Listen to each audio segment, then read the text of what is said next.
नमस्कार, जय Hind, good afternoon. आप सभी विद्यार्थियों का हमारे इस YouTube चैनल में बहुत बहुत स्वागत है। मैंने अभी पिछले वीडियो में आपको हिंदी साहित्य के इतिहास के बारे में पढ़ाया था। ये वीडियो आपने देखा? यदि नहीं देखा तो इस वीडियो को जरूर देखिए, क्योंकि यह वीडियो आपको हिंदी साहित्य के इतिहास से किसी भी प्रतियोगी परीक्षा में, न केवल यूपीएसआई के अंतर्गत बल्कि आप किसी भी प्रतियोगी परीक्षा की तैयारी करते हो जिसमें हिंदी आते हो, उन सारे प्रतियोगी परीक्षाओं के लिए जो मैंने अभी पिछला वीडियो हिंदी साहित्य का इतिहास आपके लिए डाला है, इस वीडियो को जरूर देखें, क्योंकि यह वीडियो आपको हिंदी साहित्य के इतिहास से सारी चीजें प्रदान कर देगा जो आपकी प्रतियोगी परीक्षा में आएंगे। यानी हिंदी साहित्य का एक संपूर्ण वीडियो मैंने 3 भागों में दिया है आपको, उसको देखिए और अपने जो है प्रतियोगी परीक्षा में हिंदी साहित्य से जो प्रश्न आ रहे हैं आपके, उसको आसानी से समझ लीजिए और वो जो प्रश्न आपके हिंदी साहित्य के आ रहे हैं उसको आसानी से सॉल्व कर दीजिए। ठीक है, आज का जो मेरा ये वीडियो है, ये वीडियो विगत वर्षों में हिंदी साहित्य के प्रश्नों पर आधारित वीडियो है। यानी ये जो वीडियो है, इस वीडियो में आपको पिछले कई वर्षों में हिंदी साहित्य के इतिहास से जो प्रश्न आपके प्रतियोगी परीक्षाओं में पूछे गए हैं, उन प्रश्नों पर आधारित है। इससे आपको यह लाभ होगा, पहला लाभ, जिससे आप हिंदी साहित्य आपने पढ़ा है तो लगभग आपको इस प्रश्नों को हल करने में कोई कठिनाई नहीं होगी। यदि आपने नहीं पढ़ा है तो पिछला वीडियो जरूर देख लें। दूसरा लाभ आपको यह होगा कि प्रतियोगी परीक्षाओं में हिंदी साहित्य पर आधारित किस प्रकार के प्रश्न आते हैं, मैंने अपना पूरा सार्थक प्रयास किया है ताकि आपको ज्यादा से ज्यादा प्रदान किया जा सके, यानी ज्यादा से ज्यादा आपको अंक जो है कि बटोरने का मौका मिल सके। और ये मौका आपको तभी मिल सकता है जब आपको सही दिशा में शिक्षा दी जाए। और हमारी पूरी यही कोशिश रहती है कि आपको जिस टॉपिक से संबंधित मैं आपको क्लास दूं, वो टॉपिक आपको एकदम क्लियर होना चाहिए। यानी उस टॉपिक से आपके जो भी प्रश्न बनते हो उसमें आप एकदम निपुण हो।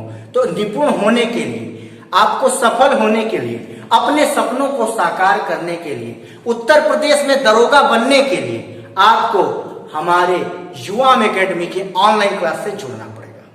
हम बहुत जल्द कोशिश कर रहे हैं कि आपके लिए लाइव क्लासेस भी लाया जाए, लेकिन जब तक ये सुविधा उपलब्ध नहीं हो पा रही है तब तक हमने अपनी पूरी गुणवत्ता से आपको ये जो वीडियोस दे रहे हैं, ये पूरी गुणवत्ता युक्त वीडियो है। यानी इस वीडियो से आपको लाभ ही लाभ होगा, चाहे वो आप किसी भी कॉम्पिटिटिव एग्जाम की तैयारी करते हो। यूपीएसआई का सपना देखने वाले, आपके सपनों को साकार करने के लिए ही हम प्रतिदिन बहुत मेहनत करते हैं, बहुत रिसर्च करते हैं, ताकि आपको वो चीज प्रोवाइड कराई जा सके जो जिसका सामना आपका सीधे सीधे परीक्षा में हो और उस चीज को आप आसानी से कर सके। तो लड़ने के लिए तैयार हो जाइए, ट्रेनिंग शुरू हो चुकी है। अगर आपका सपना है यूपीएसआई में दरोगा बनना, तो हमारा भी सपना है कि आपको दरोगा बनवाना। तो आप अपने सपनों के साथ मेहनत में जुट जाइए, हम आपके सपनों के लिए आपके साथ मेहनत करेंगे। आइए मिलकर हम आपके सपनों को साकार करते हैं और यूपीएसआई का जो सपना देख रहे युवा हैं उनको आगे बढ़ाने के लिए एक कदम चलते हैं। तो शुरू करते हैं आज का वीडियो। आज के वीडियो में आपका हिंदी साहित्य के इतिहास पर आधारित प्रश्नों को बताया गया। फिर से एक बार कहना चाहता हूं, वीडियो को पूरा देखिए ताकि आप इन प्रश्नों को समझ सकें। आने वाले, क्या पता इनमें से ही कुछ प्रश्न आपके प्रतियोगी परीक्षा में या प्रश्न पत्र में आ जाए। तो इसके लिए आपको वीडियो को पूरा देखना पड़ेगा। वीडियो अच्छा लगे तो लाइक जरूर कीजिएगा, कमेंट कीजिएगा, शेयर जरूर कीजिएगा, क्योंकि बहुत सारे युवा आपकी तरह ही यूपीएसआई का सपना सजोए बैठे हैं। उनका भी सपना है कि कंधे पे 2 स्टार लगे। ठीक है, और यदि आप हमारे चैनल पे नए हैं तो बेझिझक सब्सक्राइब कीजिए, क्योंकि आपके सपनों को उड़ान देने के लिए हम हैं। कहावत है, कोई भी लक्ष्य बड़ा नहीं, जीता वही जो डरा नहीं।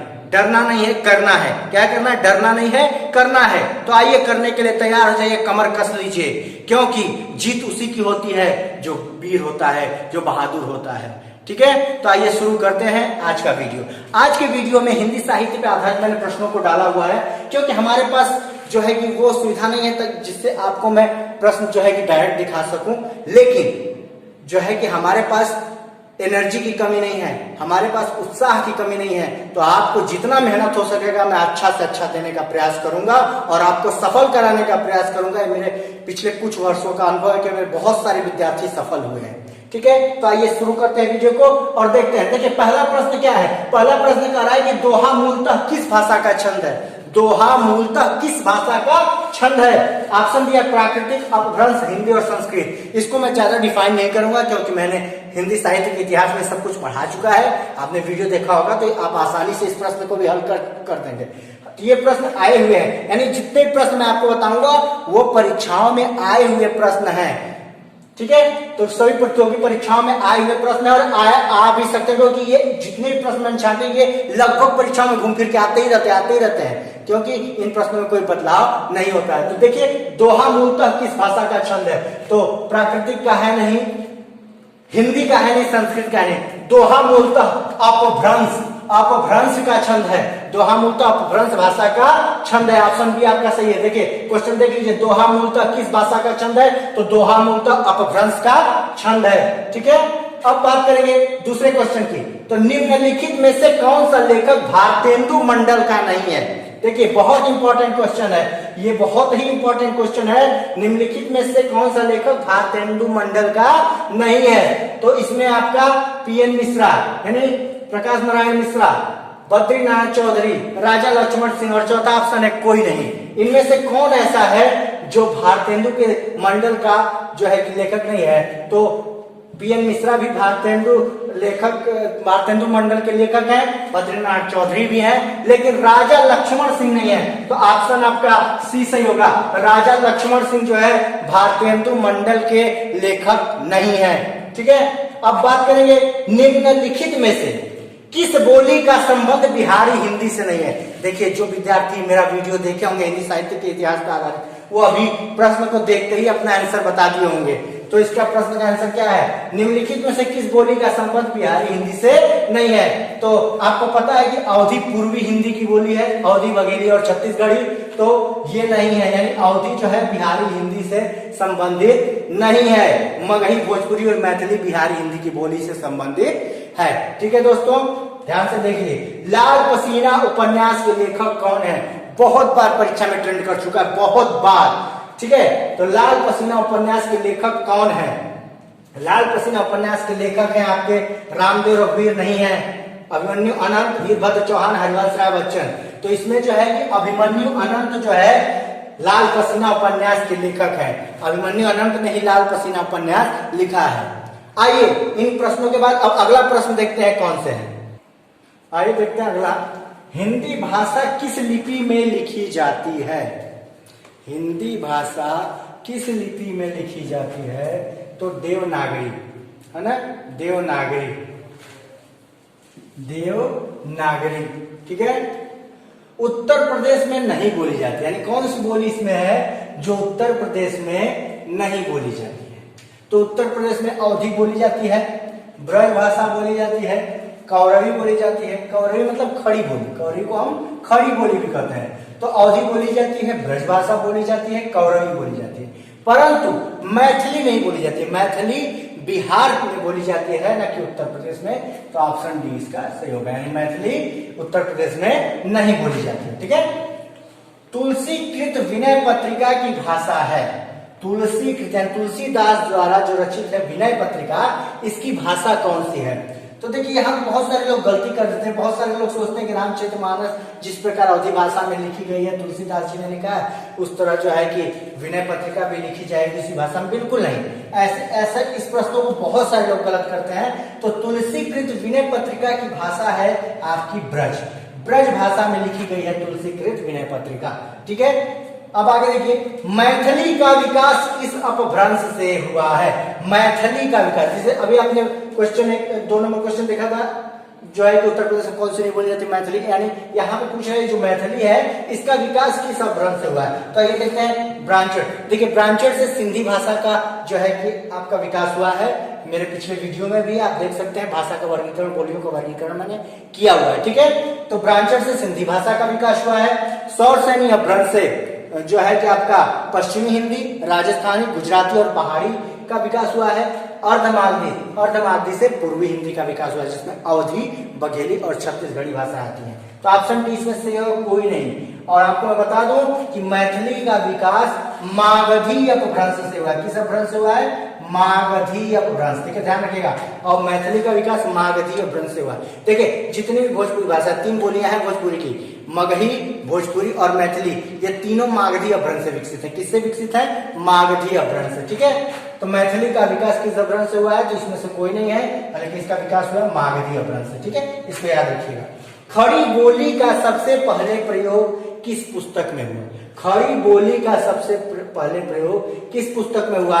तो खड़ी बोली का देखिए सबसे पहले प्रयोग हुआ है प्रेम सागर पुस्तक में। प्रेम सागर, खड़ी बोली का सबसे पहले प्रयोग प्रेम सागर पुस्तक में हुआ है। ठीक है, आइए अब देखते हैं अगला प्रश्न। ब्रज भाषा किस अपभ्रंश से विकसित है? देखिए, अभी मैंने बताया आपको कि ब्रज भाषा किस अपभ्रंश से विकसित? तो मागधी अपभ्रंश, अर्धमागधी अपभ्रंश, सौरसेनी, इनमें से कोई नहीं। तो देखिए, ब्रज भाषा हमने आपको बोलियों का वर्गीकरण कराया था, उसमें बताया था कि ब्रज भाषा जो है सौरसेनी अपभ्रंश से विकसित है, यानी पश्चिमी हिंदी की बोली में आती है ब्रज भाषा। तो ब्रज भाषा सौरसेनी अपभ्रंश से विकसित है। ऑप्शन सी इसका सही होगा। ब्रज भाषा सौरसेनी अपभ्रंश से विकसित है। ठीक है, पश्चिमी हिंदी की सर्वाधिक प्रमुख बोली कौन सी है? तो आपको मैं बता दूं, पश्चिमी हिंदी की, यानी पश्चिमी हिंदी की सर्वाधिक यानी सबसे ज्यादा बोले जाने वाले बोली जो वो है ब्रज भाषा, क्योंकि ये काव्य की भी भाषा है, इसलिए ब्रज भाषा पश्चिमी हिंदी की सर्वाधिक प्रमुख बोली है। ठीक है, निम्नलिखित में से कौन सा द्रविड़ परिवार की भाषा है? कौन से परिवार की? द्रविड़, की भारोपीय परिवार की। यदि भारोपीय परिवार की भाषा होती तो हिंदी की सारी भाषाएं भारोपीय परिवार की हैं, लेकिन पूछा कि निम्नलिखित में से कौन सी द्रविड़ परिवार की भाषा है? तो निम्नलिखित में आपको उड़िया, कौरवी, मगही और कन्नड़ भाषाएं दी हैं। आप देख के ही समझ जाएंगे कि इसमें द्रविड़ परिवार की भाषा कौन है। तो द्रविड़ परिवार की भाषा दोस्तों कन्नड़ है। कन्नड़ द्रविड़ परिवार की भाषा है। पश्चिमी हिंदी का विकास किस अपभ्रंश से हुआ है? मैंने अभी पहले क्वेश्चन में आपको बताया कि पश्चिमी हिंदी का विकास, जिसमें ब्रज भाषा, बुंदेली और कन्नौजी, बांगरू, कौरवी, ये सब भाषाएं पश्चिमी हिंदी की हैं, जिनका जो है कि विकास सौरसेनी अपभ्रंश से हुआ। किससे हुआ है? सौरसेनी अपभ्रंश से हुआ है। पश्चिमी हिंदी में खड़ी बोलियों की संख्या कितनी है? तो पश्चिमी हिंदी में खड़ी बोलियों की संख्या आपकी 5 है। कौरवी, बुंदेली, बांगरू, कन्नौजी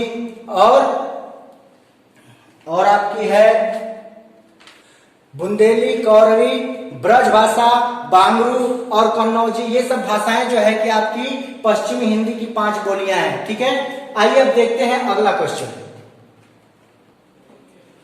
देखिए, भारतीय संविधान में भारतीय भाषाओं को किस अनुसूची में रखा गया? भारतीय संविधान में भारतीय भाषाओं को किस अनुसूची में रखा गया? यह न केवल हिंदी साहित्य के इतिहास में प्रश्न आ जाता है, बहुत बार ये प्रश्न आपके जीके के क्वेश्चन में आ जाता है, तो इसका ध्यान रखिएगा आप लोग। और हालांकि मैंने जितने प्रश्न बनाए हैं ये अधिकतर आपको हिंदी साहित्य में तो आते ही आते हैं, जीके में बहुत बार मिल जाते हैं। जहाँ हिंदी का प्रश्न पत्र नहीं होता, जीके में भी ये प्रश्न मिल जाते हैं, क्योंकि इतिहास से संबंधित प्रश्न है। ठीक है, तो भारतीय संविधान में भारतीय भाषाओं को किस अनुसूची में रखा गया है? पहला, दूसरा, तीसरा या 8वां? तो आपको बता दूं कि भारतीय संविधान में भारतीय भाषाओं को 8वीं अनुसूची में रखा गया। किसमें रखा गया? 8वीं अनुसूची में रखा गया है। ठीक है, भारत के लिए हिंदी भाषा का नाम किसने सुझाया था? यहाँ पे सबसे पहले लिखना चाहिए था। तो भारतवर्ष के लिए हिंदी भाषा का नाम सबसे पहले किसने सुझाया था? तो भारतवर्ष के लिए हिंदी भाषा का नाम सबसे पहले गोपाल स्वामी अयंगर, पंडित MM मालवीय, M गांधी या कोई नहीं, यानी गोपाल स्वामी अयंगर ने सुझाया था, या पंडित मदन मोहन मालवीय ने सुझाया था, या महात्मा गांधी ने सुझाया था, या कोई नहीं। ठीक है, तो इस प्रश्नों को बहुत लोग गलत करते हैं, बहुत सारे लोग गांधी लिख देते हैं ऐसे, है ना? ये ऐसा नहीं। भारतवर्ष के लिए सबसे पहले हिंदी भाषा का नाम पंडित मदन मोहन मालवीय जी ने सुझाया था। पंडित मदन मोहन मालवीय जी ने सुझाया था। पंडित मदन मोहन मालवीय के ही अथक प्रयास से 1901 ईस्वी में जो है कि संयुक्त प्रांत की कचहरी में हिंदी भाषा को उर्दू के समान अधिकार मिला था। यानी पंडित मदन मोहन मालवीय जी हिंदी के पक्षधर थे और उन्होंने ही सबसे पहले भारत के लिए राजभाषा के रूप में हिंदी का नाम सुझाया था। ठीक है, अब संविधान के किस अनुच्छेद में कहा गया है कि राजभाषा हिंदी और लिपि देवनागरी होगी? देखिए यहां मैंने लिखा नहीं है, लेकिन मैं आपको बता दूं कि प्रश्न ऐसे आता है कि और ऐसे आया भी है कि संविधान के किस अनुच्छेद में कहा गया है कि राजभाषा हिंदी और लिपि देवनागरी होगी?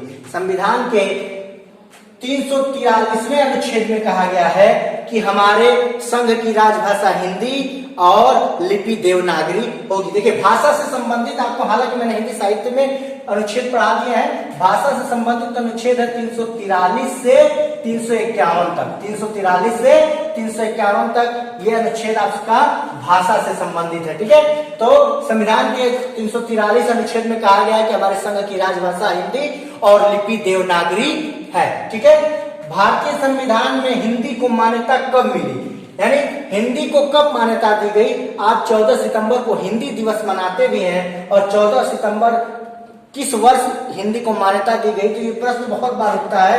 तो 14 सितंबर 1961 जी नहीं, 14 सितंबर 1961 को मान्यता नहीं दी गई। 14 सितंबर 1960 बिल्कुल नहीं, 14 सितंबर 1960 को भी मान्यता नहीं दी गई। 14 सितंबर 1949, जी हाँ 14 सितंबर 1949 को जो है कि हिंदी को संविधान में मान्यता दी गई है। ठीक है, 14 सितंबर 1949, इसीलिए 14 सितंबर को हिंदी दिवस भी मनाया जाता है। ठीक है, संविधान सभा में हिंदी को राजभाषा बनाने का प्रस्ताव किसने रखा? देखिए ध्यान से क्वेश्चन को देखिएगा। संविधान सभा में हिंदी को राजभाषा बनाने का प्रस्ताव किसने रखा, यानी किसने कहा कि हिंदी हमारे देश की राजभाषा होगी या हमारे संघ की राजभाषा होगी? देखिए राष्ट्रभाषा बोल के हमारे देश में कुछ नहीं है, राजभाषा है, ऑफिशियल लैंग्वेज, यानी जिस भाषा में शासन का काम काज होता है उसे हम राजभाषा कहते हैं। राष्ट्रभाषा नहीं है बल्कि राजभाषा है। तो हमारे देश की राजभाषा यानी संविधान सभा में हिंदी को राजभाषा बनाने का प्रस्ताव किसने रखा? तो मैं आपको बता दूं कि संविधान सभा में हिंदी को राजभाषा बनाने का प्रस्ताव रखा किसने? आप चलिए आप अपना गेस कीजिए। जेएस आयंगर, यदि आपने मेरा पिछला वीडियो देखा तो आप लगा चुके होंगे। महात्मा गांधी, सुभाष चंद्र बोस, एमएम मालवीय यानी मदन मोहन मालवीय जी। आपको मैं बता दूं कि संविधान सभा में हिंदी को राजभाषा बनाने का प्रस्ताव सबसे पहले या प्रस्ताव रखने वाले थे जिनको हम कह सकते हैं गोपाल स्वामी आयंगर, यानी संविधान सभा में हिंदी को राजभाषा बनाने का प्रस्ताव गोपाल स्वामी आयंगर जी ने रखा था। आइए अब अगला क्वेश्चन देखते हैं। देखिए हिंदी उद्भव का सही क्रम क्या है? हिंदी उद्भव का सही क्रम क्या? इसके बहुत सारे ऑप्शन थे, तो इसमें आ नहीं पाते, इसलिए मैंने लिखा नहीं, आपको मैं समझाता हूं। हिंदी उद्भव का सही क्रम क्या है? तो हिंदी उद्भव का सही क्रम है संस्कृत, उसके बाद पाली, उसके बाद प्राकृत, उसके बाद जो है कि आपका अपभ्रंश, उसके बाद अपभ्रंश के उत्तरकालीन अवस्था के अवहट, और उसके बाद फिर आपका हिंदी। ये इसका उद्भव क्रम है, इसको आप ध्यान से देख लीजिए। संस्कृत, पाली, प्राकृत, अपभ्रंश, अवहट और हिंदी। अब नेक्स्ट क्वेश्चन आपका है कि फोर्ट विलियम कॉलेज की स्थापना कब और कहां? देखिए दो क्वेश्चन का एक क्वेश्चन यहाँ मैंने बना दिया है, जो आपकी परीक्षा में दो अलग अलग क्वेश्चन पूछे गए थे। पूछा गया था कब हुई थी और दूसरा पूछा गया था कॉम्पिटिटिव एग्जाम में कि कहां हुई थी, लेकिन मैंने इसको एक ही में कर दिया। तो फोर्ट विलियम कॉलेज की स्थापना कब और कहां हुई? तो फोर्ट विलियम कॉलेज की स्थापना 1800 ईस्वी में अंग्रेजों को हिंदी की शिक्षा देने के लिए कलकत्ता में की गई थी। कहां की गई थी? कलकत्ता में। तो फोर्ट विलियम कॉलेज की स्थापना कलकत्ता में 1800 ईस्वी में की गई थी। ठीक है, महावीर प्रसाद को सरस्वती पत्रिका का संपादक कब नियुक्त किया गया? तो महावीर प्रसाद को सरस्वती पत्रिका का संपादक 1903 ईस्वी में नियुक्त किया गया। ठीक है, राजभाषा आयोग के प्रथम अध्यक्ष, राजभाषा आयोग के प्रथम अध्यक्ष थे बाल गंगाधर खरे। राजभाषा आयोग के प्रथम अध्यक्ष बाल गंगाधर खरे। मध्यकालीन अरबी तथा फारसी साहित्य में भारतीय भाषाओं के लिए क्या बोला जाता है? यानी मध्यकालीन अरबी तथा फारसी साहित्य में भारतीय भाषाओं को किस नाम से जाना जाता था? तो इसका मैं आपको उत्तर यहां पे लिख देता हूं, आप इसको देख लीजिए। इसको कहा जाता था जबान ए हिंद, जबाने हिंद, जबाने हिंद कहा जाता था। मध्यकालीन अरबी तथा फारसी साहित्य में भारतीय भाषाओं के लिए जबाने हिंद शब्द का प्रयोग मिलता है। ये क्वेश्चन जितने भी मैंने बताए ये परीक्षा में आए हुए हैं और परीक्षा में आते भी हैं।